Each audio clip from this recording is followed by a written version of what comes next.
Tak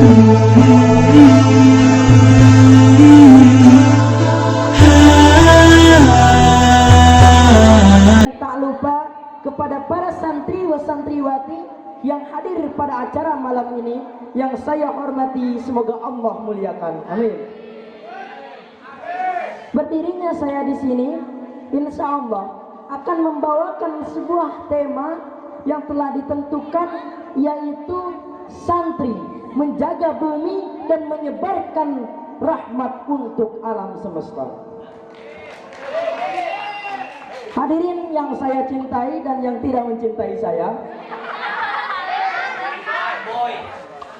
banyak kita alami perubahan-perubahan yang terjadi di hadapan kita, baik perubahan yang menyangkut sosial budaya, ekonomi, ilmu pengetahuan, terlebih-lebih perubahan yang menyangkut tentang sosial politik. Perubahan-perubahan yang terjadi di hadapan kita menyadarkan kita, khususnya menyadarkan para santri terhadap kebenaran Al-Quran. Ketika Allah mengatakan wa tilkal ayyam nuzawiluha bainan nas, hari itu kami putar di antara manusia. Ada waktu datang, ada waktu pergi, ada waktu lahir, ada waktu kembali, ada waktu dilantik, ada waktu menyerahkan jabatan, ada waktu ulama datang, ada waktu ulama pergi. Hari kami putar di antara manusia dan hidup hanya sekedar menunggu giliran. Masalahnya kemudian di tengah perubahan-perubahan zaman yang begitu cepat, santri harus siap menjaga amanah, menjaga tekad yang telah diwariskan oleh para alimin ulama. Itu dikarenakan para alimin ulama adalah pewarisnya para nabi dan santri adalah pewarisnya para alimin ulama.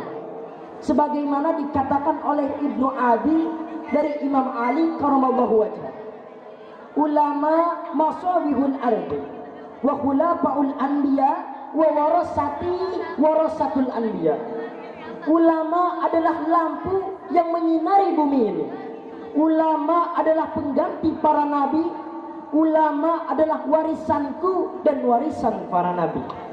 Jadi sudah jelas dalam sebuah hadis tersebut mengatakan bahwasanya ulama adalah pewaris para nabi, dan bisa diartikan santri adalah pewaris para ulama. Bahkan di dalam kitab Alfiyah diisyarahkan wa ma yalil mudhafa ya'ti khalafa anhu fili rabi idza mahudifa. Ketika ulama telah tiada, maka santrilah yang tampil ke muka. Hadirin yang saya hormati, kemudian tugas yang diemban oleh para ulama dahulu yang telah tiada adalah meluruskan akidah, meluruskan keyakinan, menguatkan akidah, kemudian meluruskan pelencengan-pelencengan di masyarakat. Kemudian harus kita ketahui, kita sebagai santri bukan hanya sebagai penerus para ulama, bukan hanya memiliki peran besar, yakni menyebarkan rahmat di alam semesta, tapi lebih-lebih kita seorang santri harus menguatkan akidah kita, meluruskan akidah kita, lebih-lebih meluruskan akidah di masyarakat.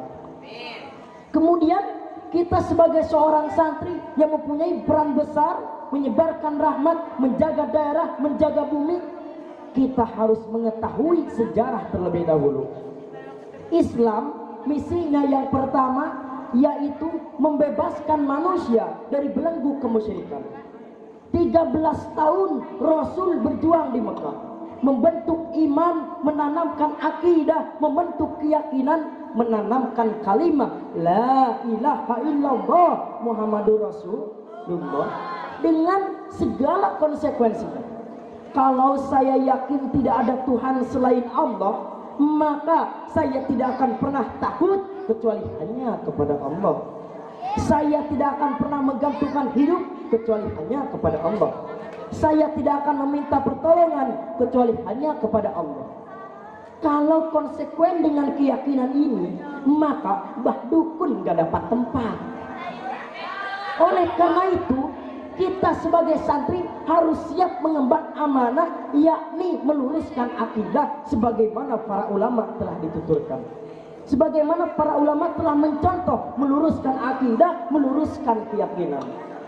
Kemudian kita sebagai santri tidak hanya berperan besar dalam menyebarkan rahmat, tapi kita juga sebagai santri harus mengetahui bahwasanya kita sebagai orang Indonesia selama ini kita iman dalam ucapan tapi sekuler dalam perbuatan. Iman dalam ucapan, sekuler dalam perbuatan. Di masjid ada Allah, di kantor Allah tidak ada, maka korupsi merajalela. Di masjid ada Allah, di pasar Allah hilang, maka timbangan tetap curang. Iman dalam ucapan tapi sekuler dalam perbuatan. Bahkan kita sebagai orang Indonesia tidak lurus akidah, tidak lurus keyakinan, sering diisi otak tapi hati sering kosong. Agama rapuh, ilmu pengetahuan rapuh, moral rendah.